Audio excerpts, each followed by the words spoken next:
Yeah, Christine and Alex, we've been getting more information as the day goes on here about that horrific quadruple homicide. Authorities this afternoon released a still photo taken from a surveillance camera inside the office that shows that suspect. We are also learning a little bit more about where the suspect may have been staying leading up to the shooting.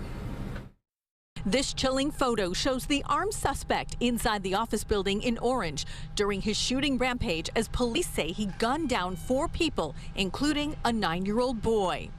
Police say 44-year-old Aminadab Gaxiola Gonzalez arrived at the business office of Unified Homes on Lincoln around 5:30 Wednesday night. They released new details of his whereabouts before the shooting. The suspect arrived at the location in a rental car, which has been located in the parking lot of 202 West Lincoln. The suspect is believed to have been living out of a motel room in Anaheim. Police received 5 911 calls. When they arrived on scene, they say they exchanged gunfire with the suspect, who was outside in a courtyard.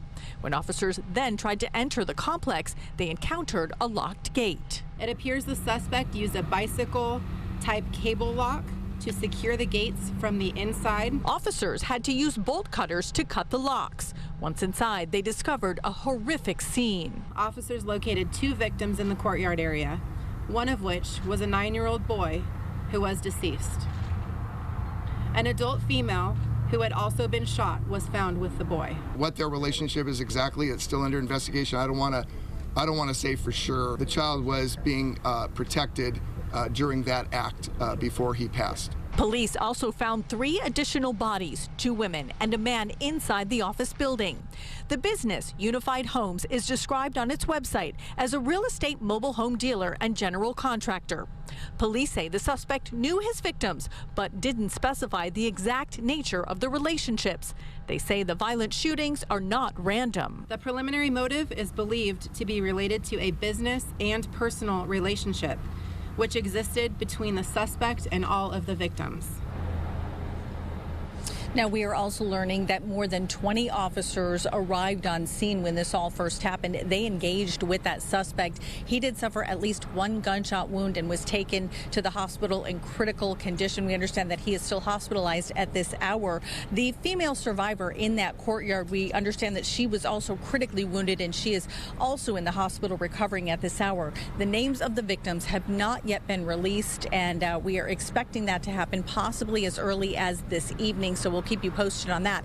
In fact, Chelsea Edwards picks up our coverage at 5:30. She'll have more on the victims. But that is the latest live for now from the city of Orange. We'll send it back to you, Alex and Christine. Yeah, Stephanie, was there anything else that the investigators found at the scene itself?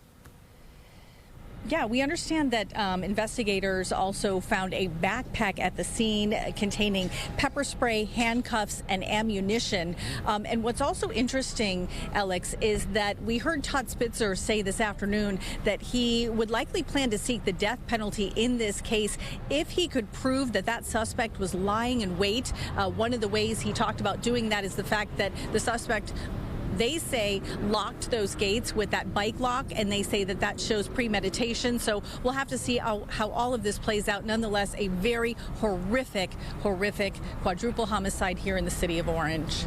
Yeah, of course, the death penalty kind of theoretical at this point, as long as Governor Newsom is in office, saying that he'll never allow somebody to be killed with it here while he's governor. Stephanie Stanton, thank you so much for that reporting.